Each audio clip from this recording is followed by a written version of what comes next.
dear. Our first question has come in from Mr. Keith Dickie.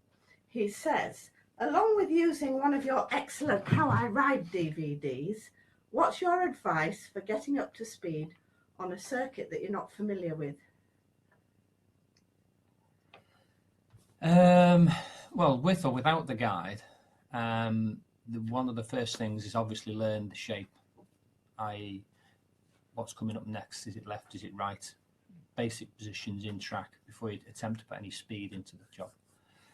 The next thing, once you've got rough positioning on track, is then start working on braking. I would suggest braking first.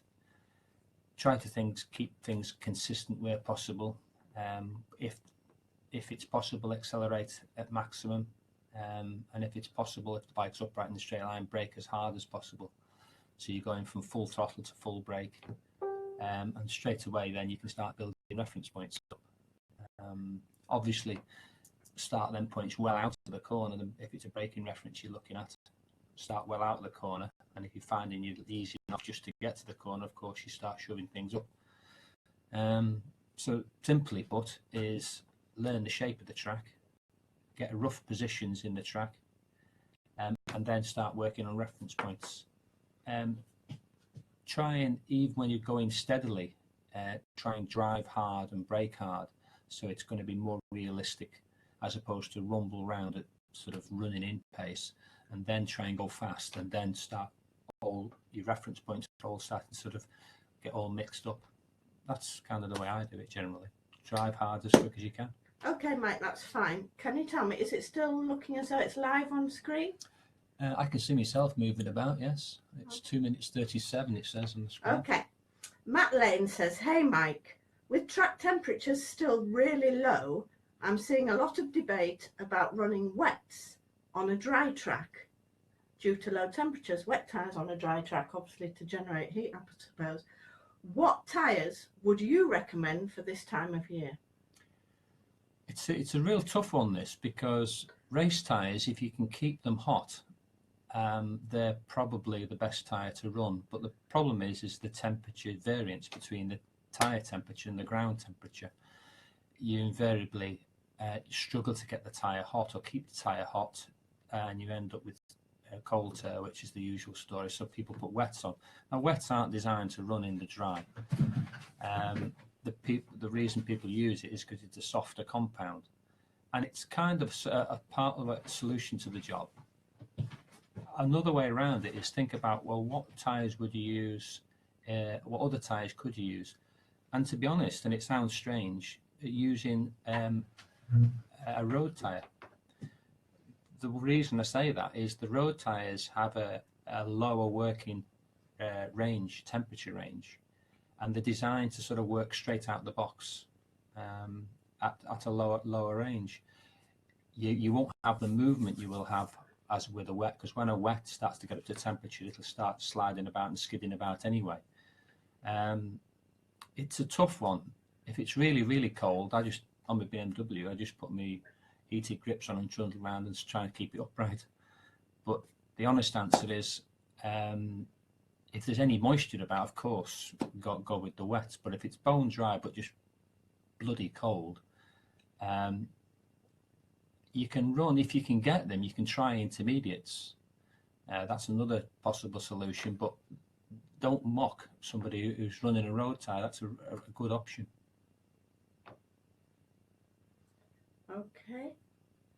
I hope you're getting all this, by the way, because I have no idea whether it's still recording. Does it still look as though it's recording? Yeah, we're 4 minutes 54, and I'm sorry about everybody if I'm blundering about here, but we've never done this before, so this is our inaugural time, and this presentation has been helped and supported by my sponsors. It's brought to you this evening by Complog Tyres, Daytona Boots, Mr. Carl Cox himself, Held and Arai, and BNC Express. Okay, Simon Dendler said, what's your best suggestion for a newbie, somebody who's been 18 months, for a newbie rider doing his first track day? So he's a new rider. He's only been riding for 18 months, and he wants to do his first track day. So what's your best suggestion? Don't go out on a wet day. And it's all making the jump from the road to the track. It is a big step. It's nothing like what you're going to expect. What you need is to boost your confidence in being out there and not being maybe fast on the road. Don't automatically assume you can jump straight into the fast group. That might be a backward step for you. Take baby steps to start off with. Because obviously you've never been out on the track before, spend some time learning the track, and particularly if the track day company you're with has any form of instruction, is take instruction. It's really a fast track way of learning anything. But if you're new into the bikes, and you've got the idea of obviously basic machine control, and you've got a rough idea of what you're doing, but the track thing is new, is start off small. Go to some of the track day companies run novice days where everybody there's a novice, and generally speaking they cater more, it's more designed for people like yourselves. A normal track day, obviously they break it up into generally novice and then like an intermediate handover group and then a faster group. And as your confidence develops, it's not just about your speed, it's about your confidence as well. Don't be afraid of moving up at all.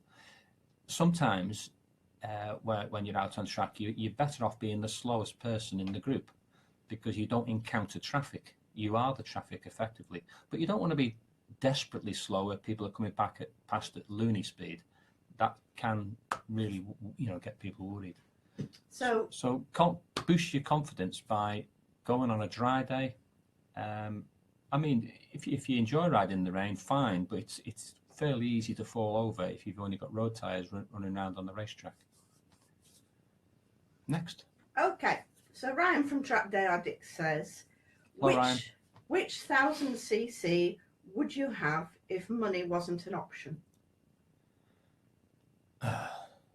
Which 1000cc superbike? Well, currently I'm running via Alan Jeffries a BMW S1000RR, so I'm naturally going to be coloured towards the BMW. Having said that, I had a ZX 10 2012 model, so a fairly late generation ZX10, and it was a great bike. The difference between a lot of these bikes upsets me sometimes when you see people on the forums, or for instance, or even the journalists, for instance, and they have to have a bad bike and a good bike, or a poor bike and a great bike. But the difference between a lot of them now is very small. A lot of it will come down to personal preferences. It's not just about how the bike looks, it's how the bike feels. For me, I love the bike, how bikes sound. The BMW is a great bike, but it's a little boring in the sense that it does everything really well and it ticks every box, but it really doesn't set my heart on fire. People like the Ducatis for the grunt and the sound, the V4 Aprilias. To answer your question, which one would I buy, would be a really tough one. I'd love, I'd certainly like to try one of the new V4 Ducatis. Until you've rode them at the end of the day, who actually knows? Okay, that's enough for the minute. Talking about Italian bikes, Chris White has said, have you ever raced on a Moto Guzzi? And how capable are they relative to their era? He's obviously a Guzzi fan because he says he's like a broken record when it comes to his beloved Guzzis. So you best tell him about your history with Guzzis. Well, I have a real soft spot for Guzzis. They're so really not made for the job, but they actually perform so well. I raced in Battle of the Twins in the mid-90s up to about 98 on an 1100 Guzzi. It was a Ron Williams Maxton framed bike. It was a race bike at the end of the day. It started off with an 850 engine and it developed into a 4-valve 1100, obviously shaft drive, and it was fantastic thing to ride. Bloody hard work, and periodically a pain in the arse, but I absolutely love them. The more road bike ones you put into the again, the later generation Guzzis are still a good bike, but you can't realistically compare them bike to bike against, say, an R1 or a BMW. They're not in the same ballpark even, but that doesn't stop you having a lot of fun. Okay, let's have a look. Ricardo Branco says, people always seem to think that they need a thou on track when they will learn more starting smaller. I've seen your videos on the 390 and on the Ninja 300, seeing you pass bigger bikes. Do people really need 1,000 to have a good time on track? You can have fun on really small stuff, really. The capacity of the bike is just how fast you go down the straights at the end of the day and how quick you come out of the corners. Hand on heart, riding the thousands blow wind up your skirt and are very exciting, but they're also bloody really hard work things to ride as well. Some of my best races I've ever had and some of the best fun I've ever had on track have been on little 400s because you're really riding them as opposed to being the passenger on something which is going a lot faster than you're really capable of. It's not fair to sort of say, oh, you should start on a small bike. You can start on wherever you want because at the end of the day you control the throttle. But you can still have a lot of fun. I mean, things like old CBR 600s. You wouldn't turn an eye to them at all at track days, but you can have an absolute hoot. And when I'm coaching, say at somewhere like Cadwell Park, I dread when the CB500s come out because they're just flat out everywhere having an absolute hoot, and they'll be all over you like a rash in the corners. And of course, you blurt past them and hopefully get away on the straights, but they can give people a really hard time as well. So it's all about how you ride them at the end of the day. Any more? Okay, let's have a look. I'm just losing all the... and we're still online, can you We're tell still me? online, yes. Are you sure? Let's have a look. Grant Watson says, Mr. Edwards, top bloke and great advice. But Andy Felix Scanlon says, when adjusting suspension, compression, rebound, etc., what should each adjustment feel like on the bike? He wants to know how can he tell the difference in when he's adjusting the compression and the rebound? What should it feel like when you're doing it? You're scratching an itch now, which you'll never stop scratching. Suspensions is a really difficult subject to talk about, particularly with the more modern suspension, the more modern bikes. Like again, this BMW I've got, it's all electronic, so you just dial in a setting and kind of let it sort itself out, and it's magnificent. But you've ridden older bikes. Yeah, more sort of manual suspension. Of course, you have to manually start to get involved in it. How does it feel? Well, what I would suggest if you're struggling at all is seek advice from. There are various people you can go to at the circuit, like Colin from 100% suspension and stuff like that. And there are other suspension. There are lots of other people about, which you can have a go with. But how the bike feels, you can also go on courses as well, which give you a basic overview of how to set a bike up. How suspension works, but it's a subject which the more you learn, the less you know about it. It's a real strange one. Don't you always recommend to people to get their stuff serviced because they can buy a bike, but it's never been serviced for years? It's a thing which does irritate me a lot. People sort of they buy a shock from somewhere and stick a shock in and dial a setting and assume that's it, done and dusted. I generally get my forks and units, if they're manual that is, serviced at least once a year. I think the TTX Olins, for instance, the rear shock, they recommend, I think it's something like every 40 hours you're supposed to get them serviced. Now, I think that's a little bit over the top, but it does show that they do and can go off.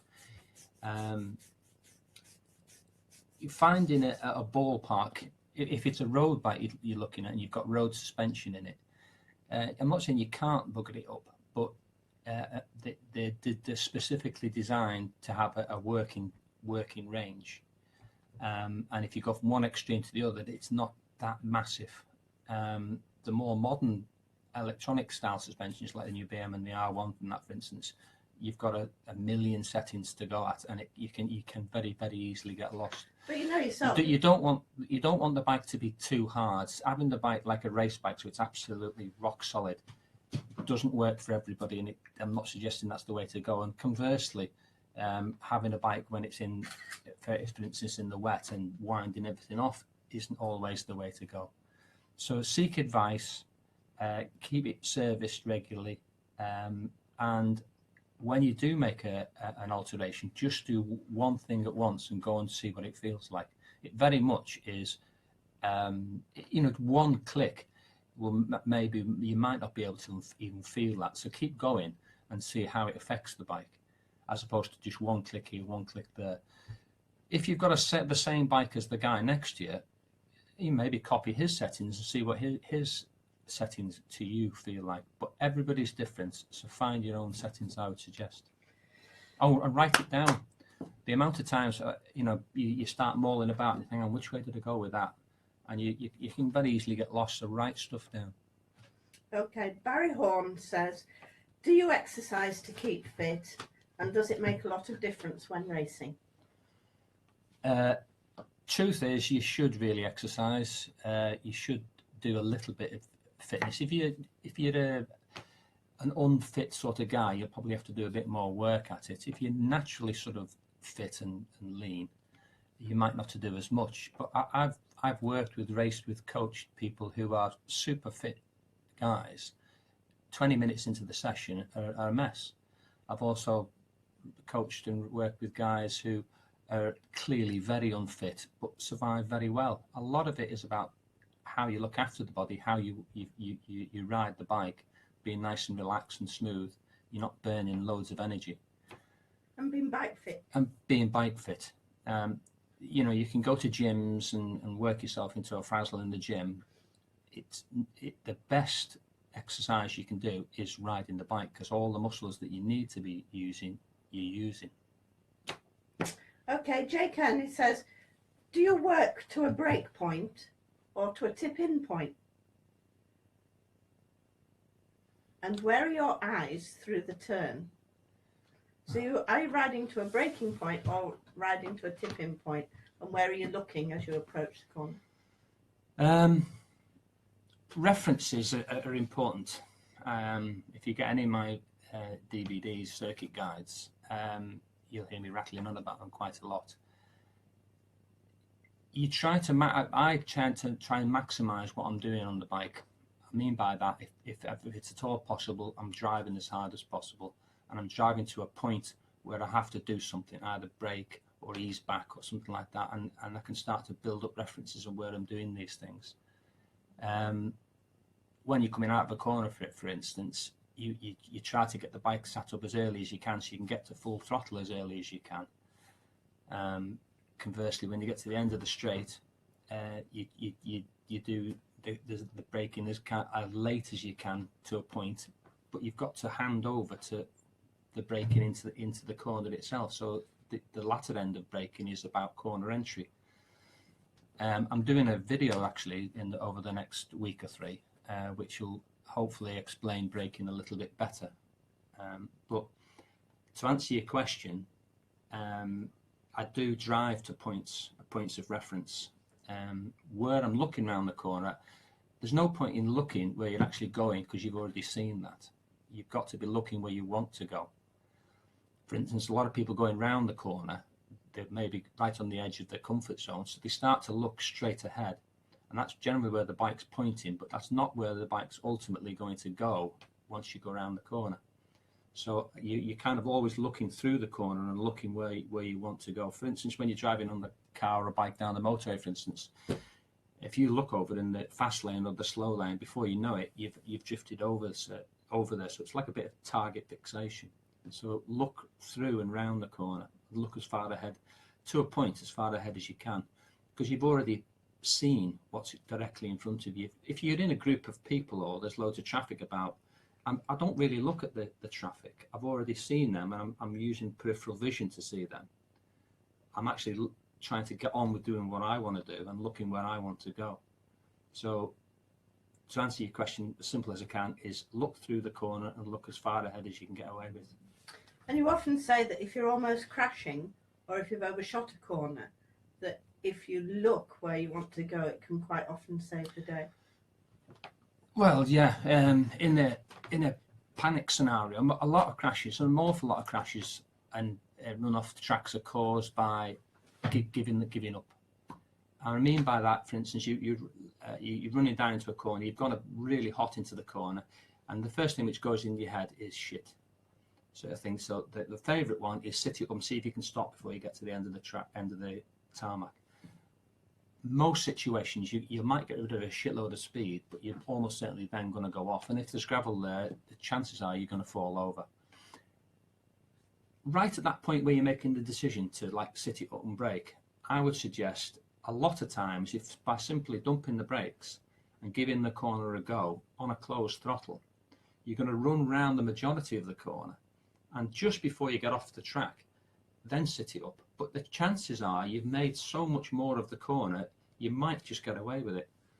So right until the death, right until the last second, always try and give the corner a go. Okay, Daniel Phillips says, what was the first bike you raced? So you're going to have to think back in time now, dear. Yes. What was the first bike you raced and where was it? And what was the result? My first bike, it's just had its, I think its 40th anniversary. It was the Suzuki X7. I bought one, crash damaged one. The first race was end of 1981 at Aintree, and I got 13th in the final, which was really good, to be honest, because there wasn't I bought the X7 thinking this is the way to go, and lo and behold, the LC 250 had come out, and that was clearly the way to go. Did 2 meetings on that and made the jump to the LC. So it was a Suzuki X7, 1981, and I finished 13th. Okay, very good. Somebody says, let's have a look here. On the photo behind you, are you looking where you're turning? Must be referring to your Ducati photo at Brands, I think. This one? Yeah, I think so. That must be the one. Wasn't that one? Well, no, that's Brands 2012, I think, going round Druids. I lost the front end. Oh, wasn't that when there was something on the Yeah, there was fluid or something on the track? No, they repatched the surface, and water was coming out the ground. It was bone dry, water was literally coming out. So they put concrete dust down, which turned into a paste. It was bloody horrible. No, this one here, if it's this one you're talking about, I'm kind of looking more at the drift out point. This is going through the chicane, foggy chicane at Donington. So we're running over the apex of the right coming out, and I'm looking kind of for the drift out point. So I'm probably looking maybe another, I don't know, 50 yards up the track after that. Okay. Phil Donahue says, Dunlop or Pirelli? No, don't get started on that one. Dunlop or Pirelli? It's what you like and what works for you. I don't really want to get into that one. The Dunlop tyres are a great tyre, so are the Pirellis. People argue you'll get a better lap time out of Dunlop, and I don't really know, to be fair. I race on what's underneath me at the end of the day. Somebody else is paying for. Or somebody, yeah, the best deal at the end of the day. While we're talking quickly about tyres, is don't ride on knackered tyres. Don't ride on tyres which are cheap. Just, you bought them off somebody and they look all right. Ideally start off with new, so you've got some sort of history with the tyre. The amount of times I turn up to do coaching with people and they're going out on knackered tyres, you're starting on a 20 grand bike. On a big expensive bike. Oh, I'm going to take my time, then put new ones on. I don't see the point in it at all. Okay, let's have a look. Chris White says, following the thread on Track Day Addicts the other day, favourite and least favourite UK tracks? Well, that's unfair. And which do you dread going to? Can you be politically sensitive to answer Yeah, this you have to question? take me... Because you might be barred. Yeah, so. I'll almost certainly get barred, definitely. I've ridden almost every track in the UK. A lot I like, a lot I don't. I've never liked racing at Lyddon. Some people love it. I just think it's awful, terrible grip. I mean, I think they've resurfaced it fairly recently, or some of it, but Lyden I don't like. Darley Moor, I never really got on with Darley Moor. I just thought it was not a particularly safe track, and I know that's a horrible thing to say. Silverstone, a lot of people give Silverstone a hard time. I think it's fantastic. I love bowlsy, fast tracks, and that's pretty fast. I enjoy Brands, particularly the GP circuit, but the Indy circuit's very challenging. Favourite track probably is Oulton Park for the excitement of it, but I also really enjoy and don't often get the chance of Thruxton, and Thruxton mainly because there's no straights. It's all about the bike is constantly one side to the other. It's bumpy, it's horrible, but it's also a lot of fun and pretty safe, I reckon. Harry Horn says, these days, Mike, what are you concentrating on the most? Racing or coaching? Well, when I'm doing whatever I'm doing, I'm concentrating 100% at, it's fair to say. Putting the energies into, I try and, when I'm racing, I try to make my racing cost me as little as I can. And when I'm coaching, that's kind of how I go racing a lot of times, because when I'm coaching is my work at the end of the day.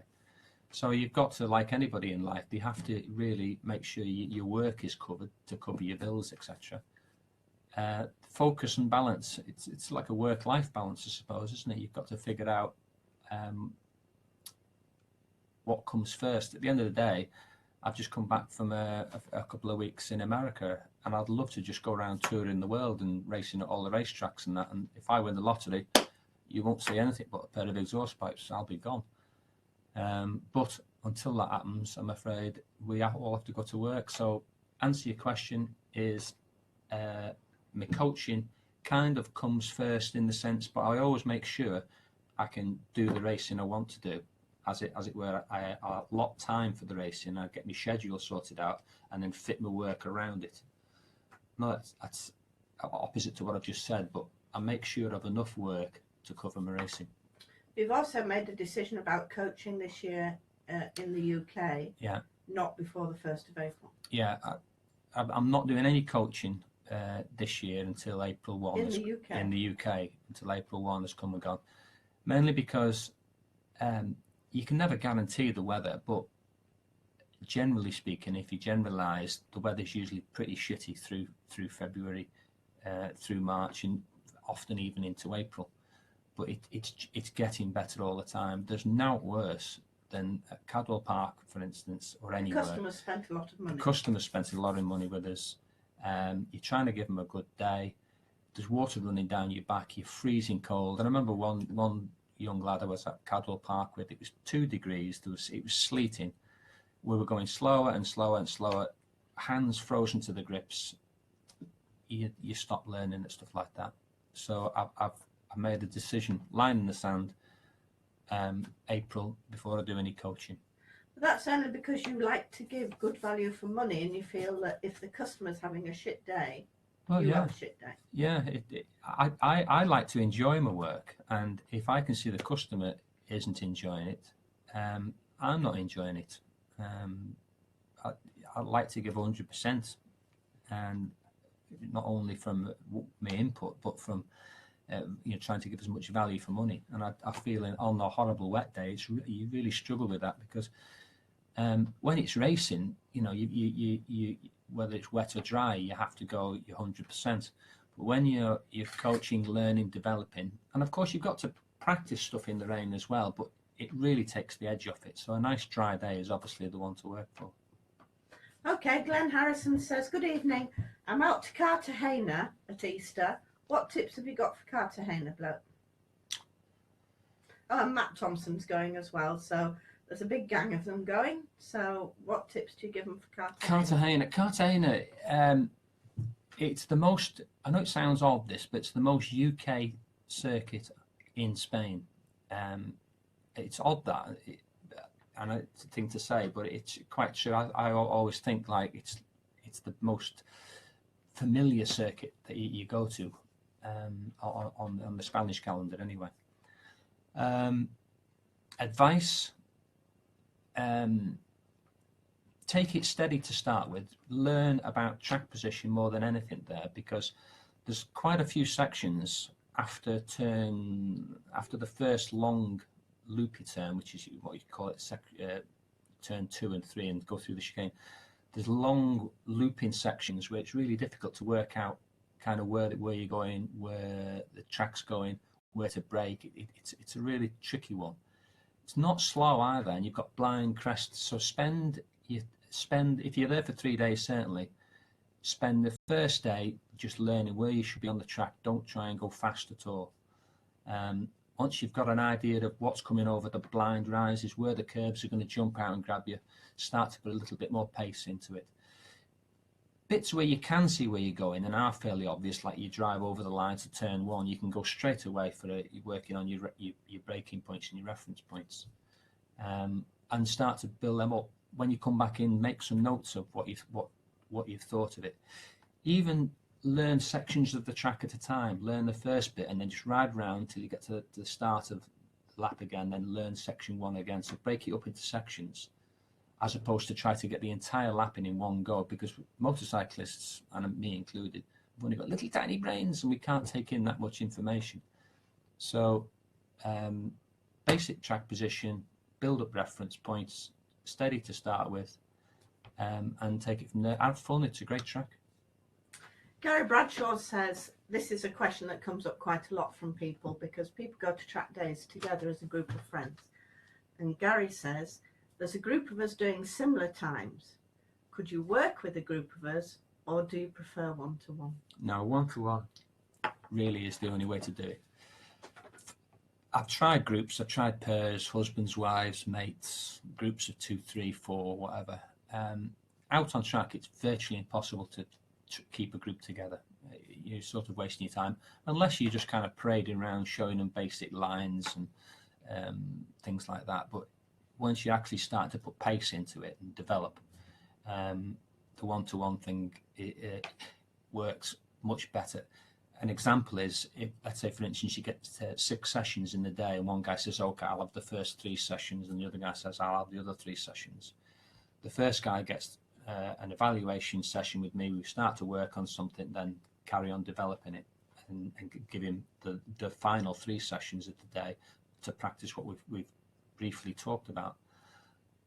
The second guy got 3 sessions. He gets like red flags, something breaks down, falls off the bike, and he has a kind of a shit day. With only 3 sessions to deal with, it becomes problematic. So one guy has a reasonable time, the other guy has a shit time, and that's not great for me. It doesn't give you perceived value for money. Yeah, your perceived value for money isn't there. The full day is arguably more expensive, yes, but from a value for money point of view, you get so much more out of it. Next. Is it still running, Blair? It's still running. We're 33 minutes into it. We're going to go for about 45, and then I've got my neck aches coming back. Would you explain what you've done to your wrist? Oh, yeah, I've... At Snetterton, you had an injury, didn't you, years ago? What year was that?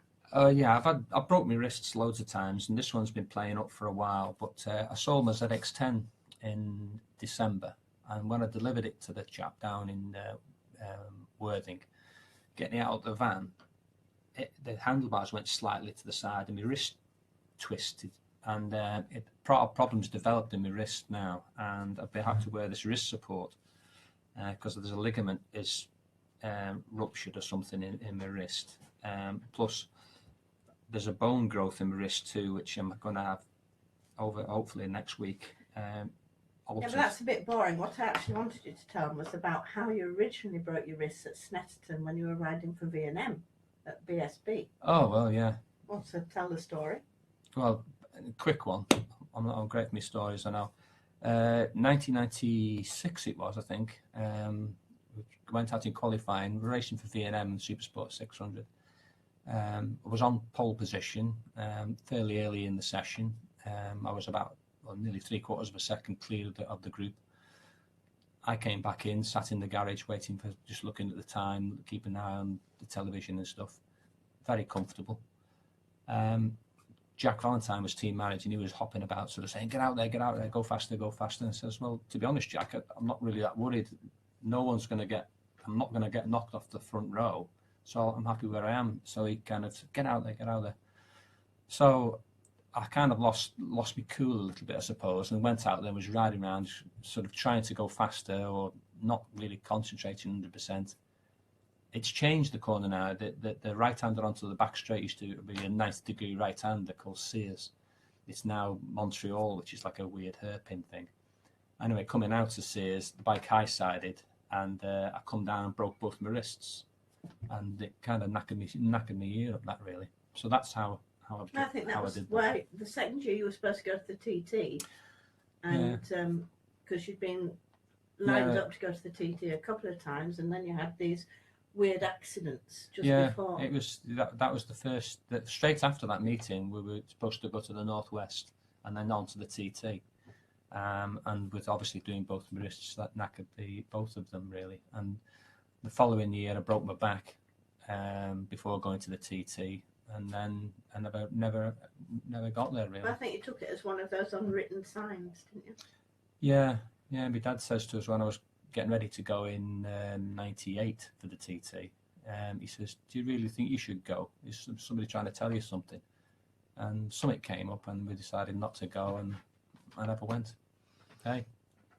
Well, you've done a parade lap there, didn't you? And thoroughly enjoyed it. Yeah, I've done a parade lap on a 350 AGS R7. Was that 7R, should I say. It was, 130 mile an hour is fast enough for me around the TT. Loris LG Moto says, hi, what's your coaching charges? Oh, no, I'll email me, I'll give you a full list of my charges. Well, you can tell him, you might as well, to be honest. Okay. My day rate is $450. You'll need to cover the 2 track day costs for yourself and one for me. And I charge a fee basically to cover my fuel and accommodation to get to the meetings. That's a variable, so that obviously from track to track, if it's like Cadwell Park, Donington or Oulton, I'll do them all on the day, so there's obviously no accommodation. But if it's sort of more than sort of 2.5, 3 hours away, I tend to go down the night before.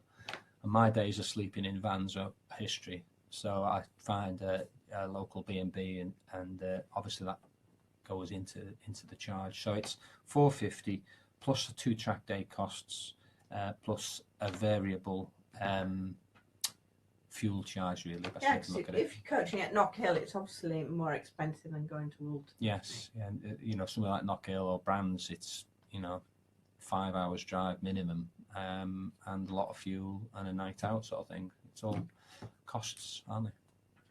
So Tim Burrows asks again, what tyre brand do you prefer? Which I think really you're just saying get the best that you can afford and run them at the right pressures and don't run scrubs. Yeah, I've used all tyres over the years. If you're running a bike or in a championship where you can run whatever tyres you want, is find a tyre which works on the bike, find a tyre which works within your budget. Don't put shitty tyres on, basically, is what I'm saying. There isn't really bad tyres if you're going for a modern supersport type of tyre nowadays. Realistically, there isn't. So it's a personal preference. You'll need to jiggle about sometimes to get the suspension to work with the tyre and work with the bike, juggling with the tyre pressures and so on. As I say, I don't want to get too involved in it, but any of the more reputable brands have very good tyres. It's finding out what works best for you. Okay, Barry says, now that you're an old git, sure. As time's gone on, how have your lap times progressed? When were you at your quickest, if not now? Well, I've never gone faster than I've gone at the moment. That's not to say technology and time and experience has helped me. I think from a personal performance point of view, I was probably peaking, if you will, in probably mid to late 90s. But there was that aggression. Well, it was a peak time in my personal ability curve, if you want to call it that. But I'm currently lapping faster than I've ever gone. Some of that is the bike, some of it's the tyres, the technology, and so on. But I'm going faster now. But I think in reality, I've actually kind of peaked on a performance curve, if that makes any sense. Next, moving on quickly. But it must be nice to feel as when you go somewhere and you are the fastest, like at European endurance or stuff. There's 120 people there, and to be fastest must feel fantastic. Yeah, it's obviously nice being the quickest if you do end up being the fastest out on track. It's a great feeling. But realistically, for instance, I know my limitations. I know the pond which I swim in. I make sure that I'm comfortable in that pond.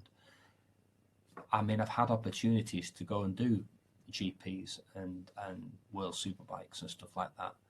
And to be honest, struggling to qualify, would I enjoy it? Probably not. Even though I probably would go as fast as I've ever gone. I don't know whether I'd actually enjoy it. So this pond thing, being a big fish in a small pond, was one way of looking at it.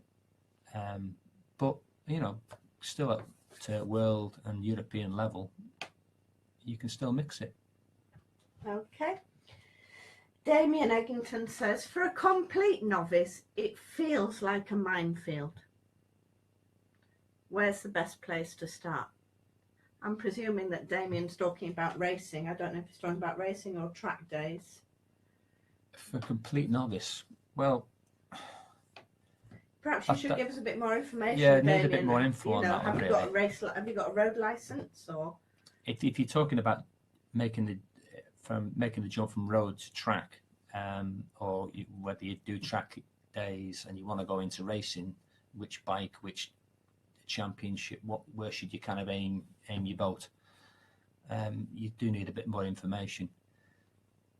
If you're struggling yourself, a thing I sometimes ask people or tell people to try, if they're struggling in the head which way to go, is get a large piece of white paper, and on one side of the paper write down all the things that you have, you know, what bike you have, what experience, how much money you've got, and so on and so forth. And on the other side of the paper, figure out what you'd actually like to do or where you'd like to end up going. And then it's about getting across from one side of the paper to the other successfully. If you're going to go into racing, for instance, don't even think about racing something you can't afford to do. Racing is so expensive, you have to budget very carefully. When it comes to making the jump into racing, what I would also suggest to do is cover lots of different tracks, as opposed to just go racing with one club and race just at one or two tracks. Because if you get like a track expert at those 2 or 3 tracks, and you get in brackets quite good, and then you start under the championship, which you start to go to different places, you're almost going straight back to ground zero. And I would certainly say, if it's racing that you're into and you want to develop, is don't even think about going to a race meeting if you've never been there before. You are wasting your entry. Realistically, you are. Spend the extra money, go and do certainly one or a couple of track days there, even get some instruction while you're there to get you jump started on the track knowledge, and take it from there. But it's difficult to answer your question because I don't quite know where you're coming from. Well, it's going from the road to the track, but we'll come back to that in a minute, because you just said about circuit specialist, which is like Barry Horn's question. Is there a UK track that you're particularly confident at, and you've always put in a good performance there?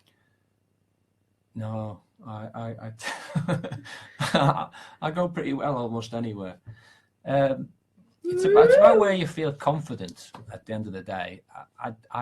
I've never, Mallory Park has been a track I've never really enjoyed riding.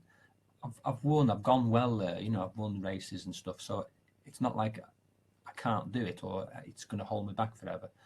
But there'll be other tracks I'll really look forward to going there and racing there, and the result is whatever it is.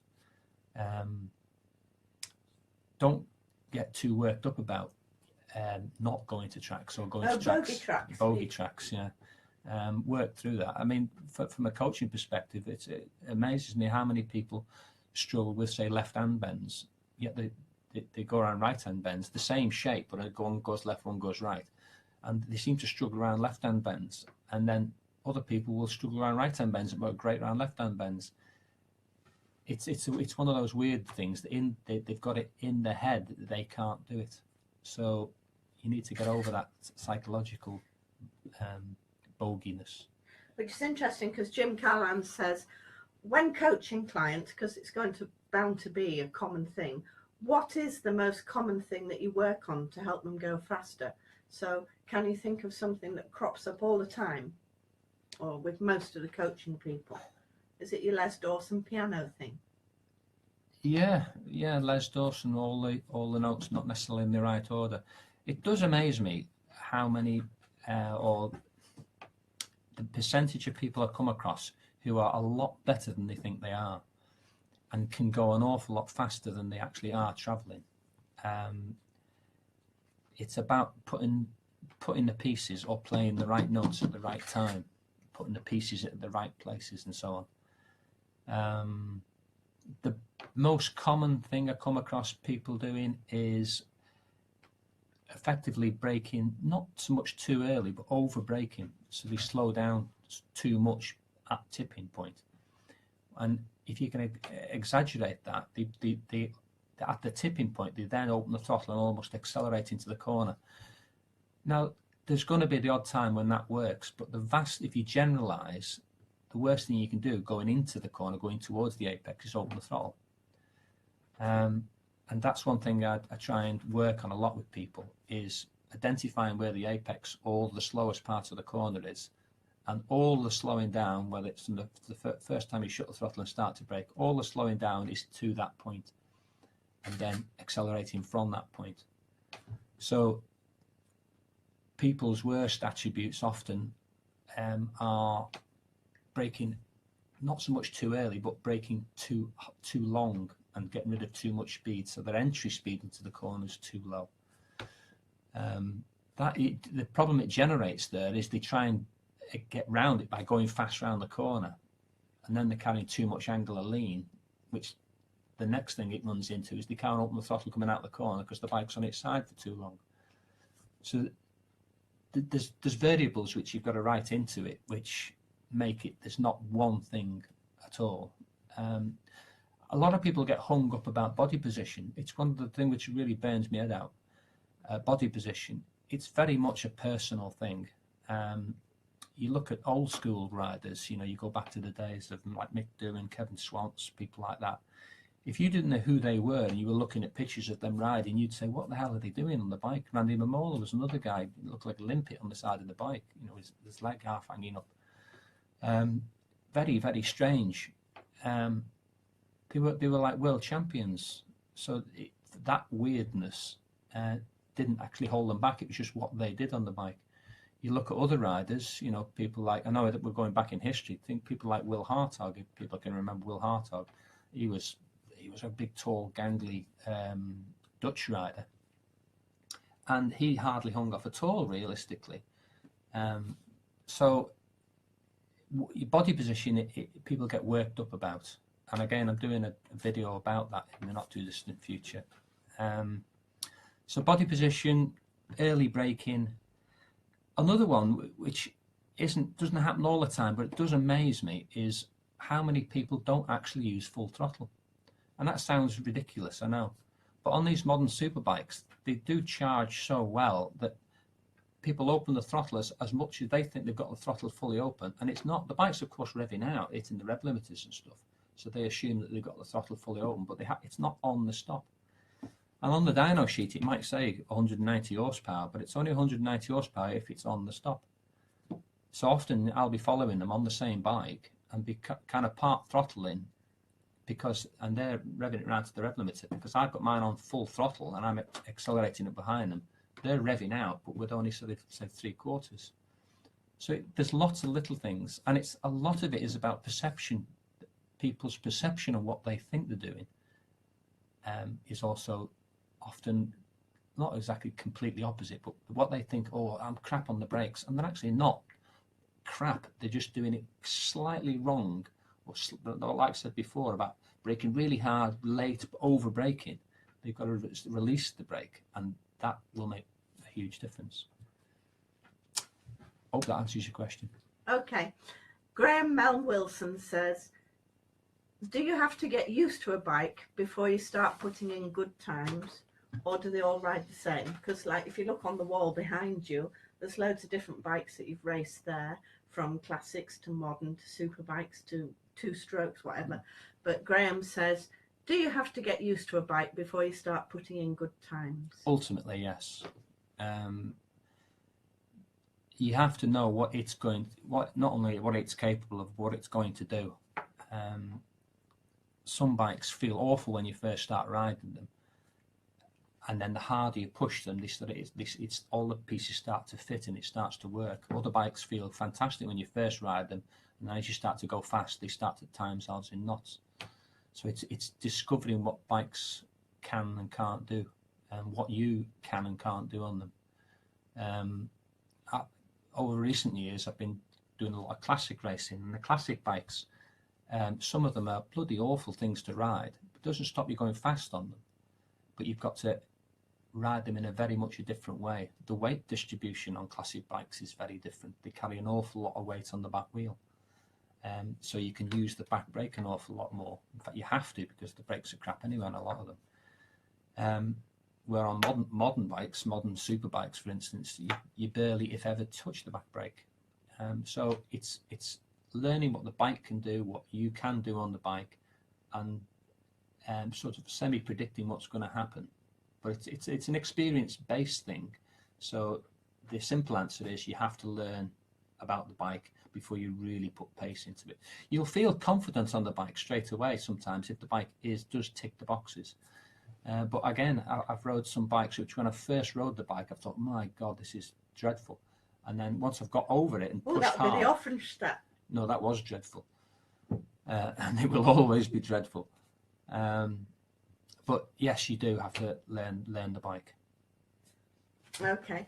Jamie Thomas has said, how old were you when you started racing, and what bike were you riding? 21. Yes, 21, and it was Suzuki X7. We covered that one fairly early on in the chat. Suzuki 250 X7 production, back in the days when men were men and sheep were nervous. Okay. Gary Bradshaws says he's one of these people who stepped from a 600 to 1,000. And he says his approach to cornering has always been brake early whilst changing down, settling the bike, picking up the throttle as early as possible and driving to the corner. After watching your videos and speaking to others, he feels he needs to change his style. Yes. And try and trail brake to the apex, then pick up the throttle as I'm lifting the bike up. But he feels as though he's charging into the corner when he does it. Yeah, a tough one that really. You have to generalise. There's not one thing that it will work in every type of scenario, because corners are different shapes. What comes after the corner might be different. But if you had to generalise about a typical, say, 90-degree right-hand simple corner, is you will have an apex of the corner, which is generally the slowest part of the track, the slowest part of the turn. And from when you start to brake to that point is all about slowing down. There's always going to be a part of a corner where you're not doing anything, you're not braking and you're not accelerating, you're just letting the bike kind of do its turn. But you try and condense that down as much as you can do. On a corner which is quite long, let's say like a long 180-degree corner, like say Druids at Brands Hatch, for instance, which is quite a longish corner, you can't stay off the throttle all the way around the corner. You can stay off the throttle quite a long time, but there's no one apex on a corner like that. On a longer corner, there's a section of the track where you have to pick the throttle up without trying to accelerate, but so that you just don't slow down anymore. and then at a certain point on the track, then start your acceleration out the corner. So you've got like a long apex as opposed to a point on the track, which is an apex. But generally speaking, you don't really want to be accelerating into a corner. It's almost the worst thing you can do. If the bike had a brain, it would assume as soon as you open the throttle that you want to sit the bike up and drive. And that's the bike effectively will stop. A bike will always turn into a corner better on a closed throttle, always. The second you open the throttle up a little bit, it goes into like a neutral state where it will still hold its line generally, but you'll start to struggle to tighten the line up if you need to. And if you start to accelerate, maintaining that line is pretty difficult. Generally speaking, the bike will want to start to sit up, and you should only really use that on the coming out of the corner scenario. So yes, you by the sounds of it, you might need to sort of do a little bit of work on your technique there. Okay, Mark Templar Hill says, this is the old one, the old chestnut. What's the best bike you have raced?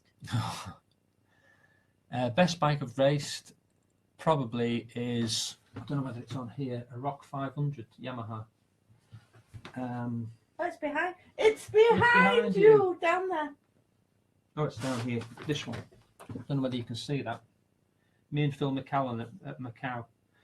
The 500 Rock, it was a GP bike. It was a Grand Prix machine built essentially for privateers to get into the Grand Prix scene for the 500s. It was a works, the last generation of V4 Yamaha works engines. Fantastic engine, blisteringly quick, but amazingly easy to ride.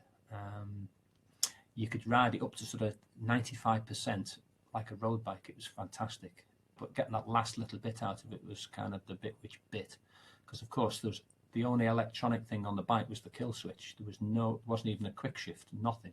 It was very much manual, and to ride them at the right and the limit was very, very difficult, but it was the most beautiful thing I've ever ridden. Close to that was a Ducati Supermono, which was again a proper race bike. Because when you think about it, the vast majority of race bikes out there are actually road bikes converted into race bikes. But the Ducati Supermono was built from the ground up, from the drawing board. Was only ever going to be a race bike, and they were a beautiful, balanced, fantastic bit of kit. Quite old-fashioned now in that sense, but in worth the day, a fortune, I think you'll find. Yeah, I mean they're a pension pot, £100,000 now, but fantastic. Right, Gavin Roberts has been quite amusing. He says, if I'm as fast in the wet as I am in the dry, You're doing something wrong. does it mean he's crap in the dry? Not crap, but if your lap times are the same in the wet as in the dry, you probably stand out more in the wet, but you'll probably find it much harder to keep up with traffic in the dry. You can clearly go a lot faster in the dry than the wet, and if your times are the same, don't ever use the word crap. Nobody's crap. If you're out there having fun, you're doing well in my book. But your times in the dry should always be quicker, so that there's clearly loads of safety margin that you've got left over, I'm guessing. Without seeing you, who knows? But basically on what you've just said, you're crap in the dry. Jamie Thomas says he's a rookie 600 rider this year, and he's got his first race on the 10th of March. He's going to be wearing his thermals, I think. But it's the first race on the 10th of March at Brands. Have you got any advice for the first year of racing? And any advice for being quick around Brands? Now, I presume it'll be the Indy circuit. Yeah, probably March. Brands Indy, yeah. Brands Indy at this time of year, March, if it's wet and cold, it's not a nice place to be. Grip will be your biggest issue, probably, if it's wet. If it's your first year in racing, just enjoy it more. Enjoy it as much as you can. The enjoyment side of it's a really important thing to remember. So many people get worked up about result. People who are driven by result, you're always going to beat yourself up in that respect. If you ride as hard as you can and you put 100% effort into it, you'll always have a better time, regardless of your position. Your position is where you end up at the end of the day. So try and pat yourself on the back for effort as opposed to result. If you get the result, it's a Brucey bonus. But don't think because you haven't achieved a great result. Like for instance, you walk into work and your mates ask you, how do you get on? Oh, I was 15th, and they don't even look at you. But the effort for you to get 15th is enormous, or can be enormous. So don't get down about that. Budget yourself. So there's nothing worse than looking at your bank statements and stuff like that. So race as much as you can afford to race. Try not to skimp too much, as in do less racing but more enjoyment racing, riding stuff that like that, running good tyres, stupid things like don't wait till your brake pads are on the steel sort of thing. Put fresh brake pads in fairly regularly, so you've got really the best you can put underneath you all the time, and enjoy it. Brands is a tricky circuit in the sense that there's really only three components at Brands, three sections of track to work on. So you've got to really put the components together to get the best out of it. If you've not been, if you say this is your first year of racing, is look at your peer group and look at what they're doing. I'm not suggesting you have to copy them, but they'll have a general rule of what works and what doesn't work. So if you're trying something on your bike which no one else is trying, you're probably going down a blind alley. So almost copy what other people are doing to a point, and that's probably a better way to go than you just going charging off in some weird different direction with things.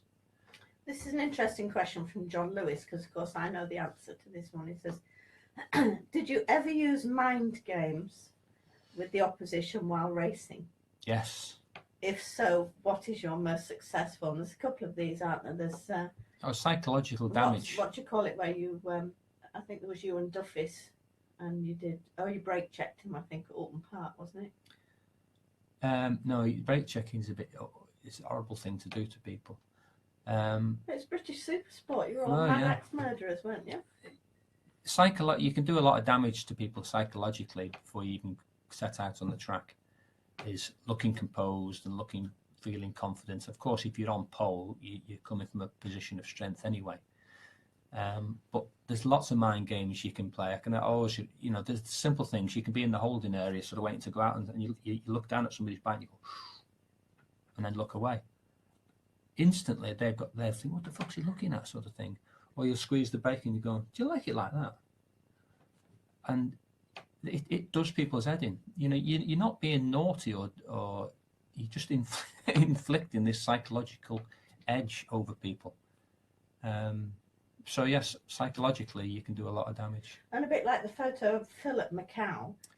Phil was so desperate to get past you. When you're actually out on track and you're dicing with people, and if you've been out on track before, or you've raced with them all year, you've got an idea of their strong and weak points, and you can kind of often set them up for the situation. This shot here of me and Phil at Macau, for instance, was at Macau in '95. And I led for nearly all the race. I tried to get away from Phil, but Phil desperately hung on to us. And I knew on the last lap he'd put a super effort into it. And the last two corners at Macau are arguably, there's no safe place, but they're the most open corners to have a go at somebody. So the penultimate corner, I didn't brake terribly hard, and I braked a little bit on the early side. And of course, opened the door up, and he come hurling underneath us, and he out-braked himself. Ran wide coming out of the corner. Because I'd braked early, I could hold a tighter line. So on the run down to the last corner, I just streaked away from him, and then did a last minute late brake, turned tight, and beat him over the line comfortably. So you can set people up. Another good one is, for instance, if somebody's on the last corner coming out onto the start finish straight. It doesn't work everywhere, but if it's a fastish corner, let's say for instance the last corner at Pembury onto the start finish straight there, for instance, somebody's coming running up behind you into that corner, you're desperate to get out the corner, is open the throttle slightly. I know this is naughty and I shouldn't really say, but you open the throttle a bit and then just back off and then back on the throttle. And because as soon as you open the throttle, they'll open the throttle with you. You back off the throttle. I don't mean shut the throttle, but just ease off and sort of do that. And they'll do the same. And you've got the run to the line then. I know it's terrible, but it works. You used to say in the Supersport 600 grids at British Championship level that people used to wait for you to come past them. So they were beaten. Yeah, it's like yeah. If you're riding at a certain level where you know that you're going to do really well, a lot of the people around you they've already lost at the end of the day. I remember one particular race at Brands. I got a really crap start. It was right at the end of the year. The championship was already decided. Ian Simpson had won the championship. I was second. Duffus, I think, was third. But both of the Ians, Ian Duffus and Ian Simpson, didn't even turn up because the championships were set. It was done. I went down to do the last meeting because of sponsorship connections and so on. So the start of the race, it didn't matter where anybody finished really. I'd still finished second in the championship. Got a crap start, and the guys in front of us, I started to peg up behind them, and then the leading group, I quite quickly caught them and passed them, but struggled to pass them. They were going really well, and then within a lap, I looked back and they'd gone, and I thought they must have had a coming together. And later on, I said to them, "What happened? Did you have a coming together?" They said, "Oh no, we were just waiting for you to pass." So again, it's a psychological thing. They've really given up, and you should never ever give up. Never give up until you've crossed the line. It's only then the race is finished. Right, Matthew Watkins says, do you have any tips for riding in 0 to 5 degree conditions? Don't do it. No, but some people will book the track day. It's the only time they've got off work. They've got to go. If you have to go out there, stay as warm as you can. Put thermals on so your core temperature's up. There's nothing worse than shaking like a shiting dog in the holding area before you're going out. Stay warm as much as you can. Hot water bottles in yeah, you can put. Well, I wouldn't suggest riding around with hot water bottles in, but stay as warm as you can before you go out. If it's for instance slightly wet and your gloves have got wet, is take a couple of pairs of gloves so you're putting dry gloves on, because again, if your hands get really cold and you start to, it's not so much losing feeling, but there's nothing worse than the ends of your fingers when they get really cold. It's soul destroying. We talked about tyres earlier on. If it's completely dry, potentially you can run wets in the dry. I've never been a big fan of that, to be fair. I've tried to run an appropriate tyre, but you can run more like road-based tyres because their working range is slightly more suited to that sort of track temperature. But stay warm. If you've got options, don't do it. Really, it's awful. Yeah, but you know yourself, if you're fighting for a championship or you want to get an early lead in the championship, then you're going to go out and try your best. But if it's a track day, they're usually less expensive at this time of year anyway, aren't they? Of course, yeah. For some people, it's a better decision financially to try and get track days in early. Yeah, it's this balance. I suppose if you want to do a track day, the track day is cheaper in the earlier part of the year. It's the price you have to pay. Don't get me wrong, you can get a good day. But if it is cold and horrible, stay warm as warm as you can, because if you're warm, you'll feel better. If you feel better, you'll go better. Okay, somebody says, following on from my first race question, this is Daniel Phillips. What was the gap between you starting riding on track and going racing? And where did you learn your skill set? I don't think you rode on track before you went racing. I never rode on a track before I went racing. My first race was realistically my first time. I tell a lie. I did a race school. Chas Mortimer used to run a race school a billion years ago, and I did one. It wasn't a day with him. It was Oulton Park, and it was this same thing we're talking about. It was February, February 1981, and went to Alton Park, and they were on Kawasaki KH400s, the bikes they were using, the track they used. They were on knackered Dunlop race tyres. It was pissing down. It was about 3 or 4 degrees. I was frozen. I rode my bike there. I had a 250 Honda, which I rode there. Super Dream. No, it was a Dream, actually. Okay. And I rode the bike there, so I was bitterly cold when I got there, so I wasn't starting from a great place. And it was, thank God, at the end of the first session, the front exhaust pipe on mine fell off, and we hadn't got a spare. So I only did 1 session, and that was the only track at the time I ever actually did before I went racing. The next time I sat on the bike was right at the end of the year at Aintree, when I decided to go racing. So in those days, realistically, there wasn't such thing as track days. They didn't really exist. A couple of the clubs used to have a practice day, either sometimes the day before, or Aintree, for instance, was on the Wednesday before the Saturday race. But there was nothing like there is nowadays. Nowadays, you're really spoilt. Nowadays, these old folk, young folks. You don't know how good you've got it. Talking about young folk, Dale Thompson, you know, Beans. Yeah.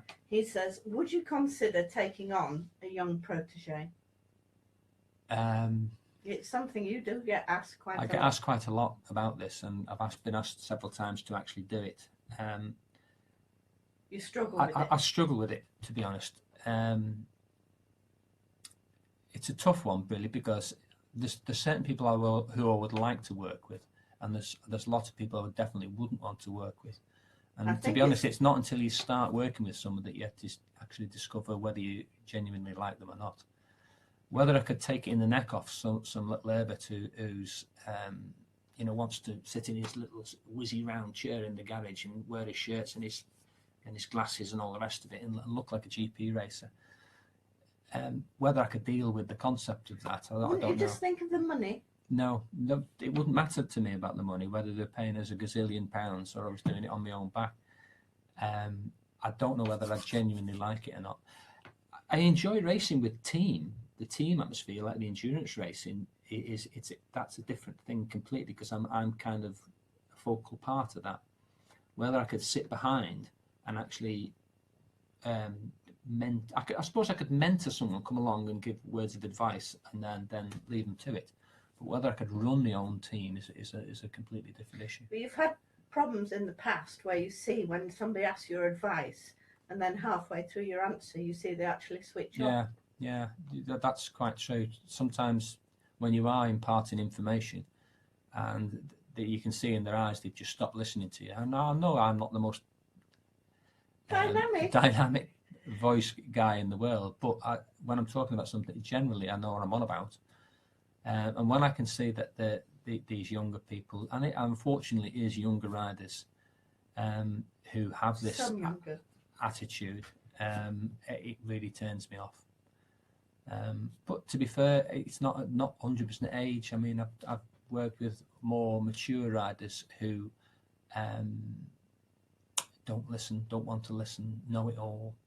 I've kind of come across them all. By the same token, you've worked with some younger riders who are prepared to listen. It's all down to the individual at the end of the day. I really need to get on with them. That's the secret to it. Which is why when fathers ring up and ask you to coach their sons, you always say to get the son. Yeah.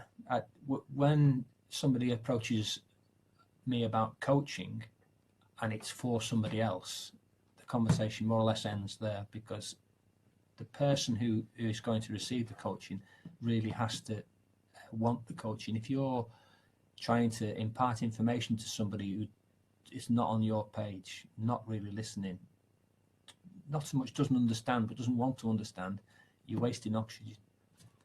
So the motocross dad scenario does happen quite a lot, and I nip them in the bud straight away, because it doesn't. If the kid doesn't want it, it ain't gonna happen. Okay, Gavin Roberts says MotoGP champion this year, Mike. Lorenzo? What's his chances? To be honest, I've not even paid attention to who's doing what at the moment. The Ducati has come on a long way. It certainly seems to be not the knacker which people were struggling to ride. I don't think there's a bad bike, good bike out there. I think they're all bloody good bikes. It's very much down to team and so on and so forth. You have to put your money on Marquez, really. I mean, he is so good, so prepared to push the envelope to the absolute 99.999 and a bit more, all the time. You look at him riding. I mean, well, his style is relatively not exactly unique, but he's got a certain style to him, and it's not just that. You see how he's riding the bike, and it's just the stuff he gets away with.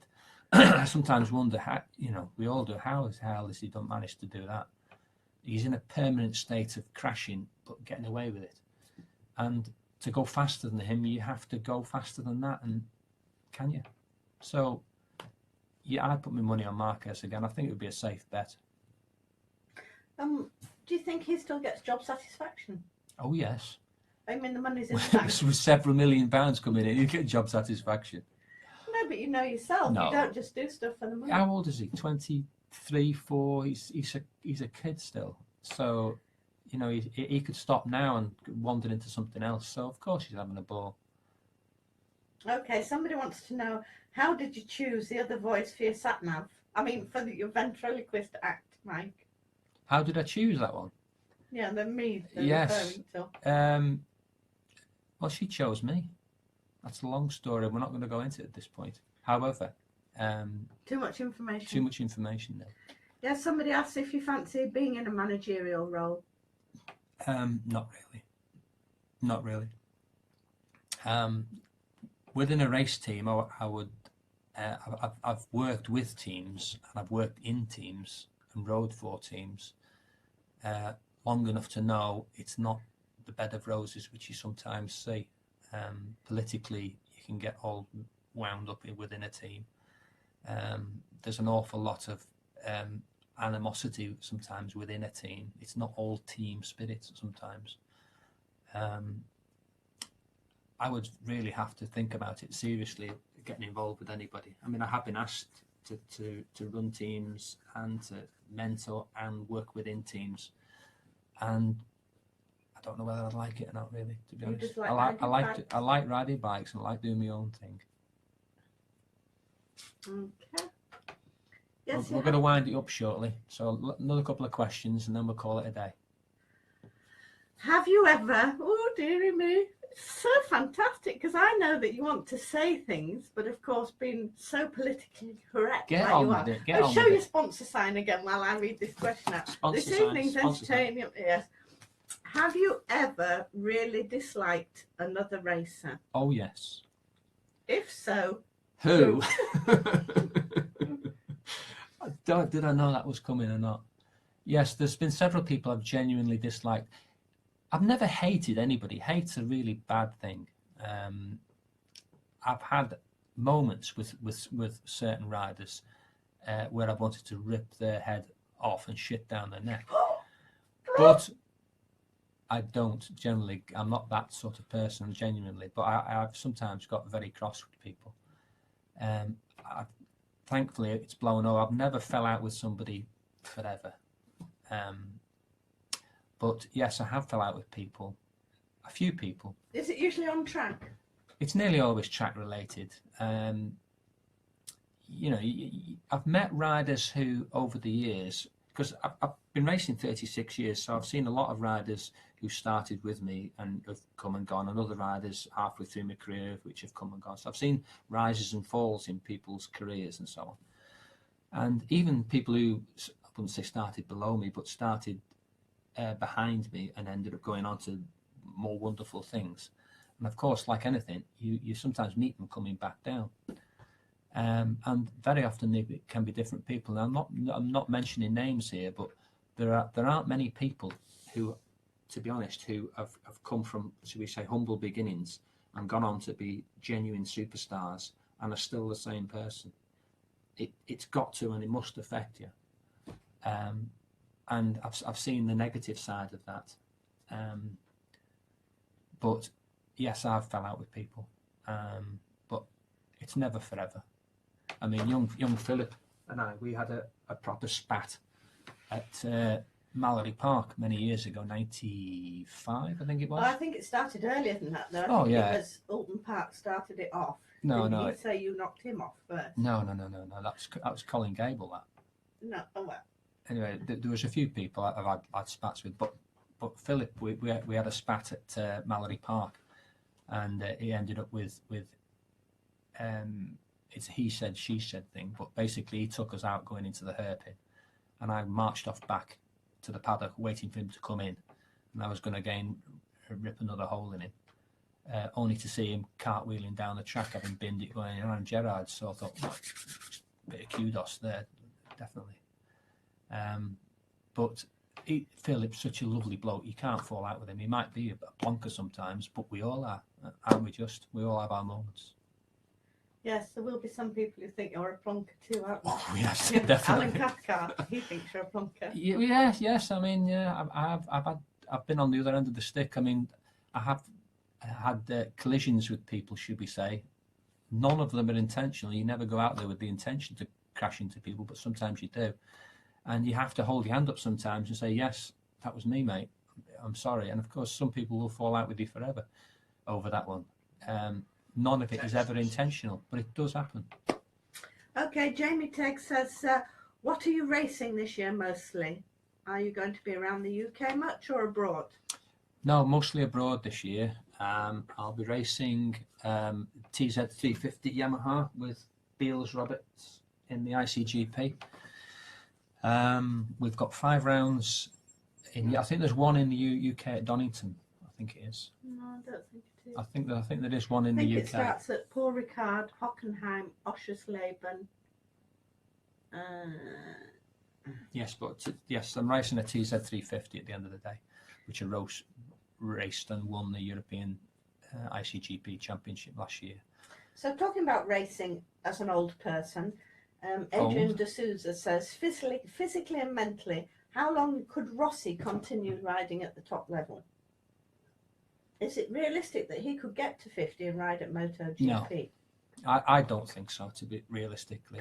Well, it'd be banned, wouldn't it? Because you weren't allowed to ride it. Well, there is a rule apparently at MotoGP that you can't ride over the age of 50, because I was going to be riding, or I got offered a ride at Silverstone, the Brough Moto 2 bike, if anybody remembers that thing. Jeremy Williams got the gig in the end of the day because they said I was over 50 and Jeremy was the magic 50. No, I thought once you're 50, you're over 50, but they let him ride it. It was a poison chalice at the end of the day anyway, to be fair, so I'm glad I dodged that bullet, to be fair. It would have been nice if they'd given you the opportunity to qualify and say you're either fast enough to race or you're not, instead of saying, I know how old you are, so you can't come in. He will be fast enough to race forever and a day. Will the people like Rossi, yes. You never really lose it, but what the thing you do lose is the drive, the motivation. I'm quite amazed how much motivation Rossi's still got, because there's nothing more he can really do. He's won everything there is to win enough times. So where he gets his motivation from, I just don't know. Because you say you need 3 things to be a good rider, don't you? Motivation, ability, and experience. Yeah, it's the triangle, really. Motivation, experience. What was the last one? Ability. I'm getting tired now. So one more question, and we're going to call it a day. Have you ever dealt with Stan Stevens in 2-stroke days? Stan, never. I've met Stan a couple of times. Never had anything to do with him, actually, as in transaction or races, bikes, engines, and that. Only met him a few times. Lovely bloke. I think there may be the opinion that he's a bit of a Marmite person. Probably, aren't we all? I mean, the thing about meeting people, if you have a perception of what they're going to be like, the chances are they're going to be like that. So if there's somebody you're getting some information, or don't talk to him, he's a right plonker or whatever, you make your own mind up, because he could be the nicest guy in the world. The fact that the person you spoke to has had a clash with him doesn't mean you are. So make your own mind up on people like that.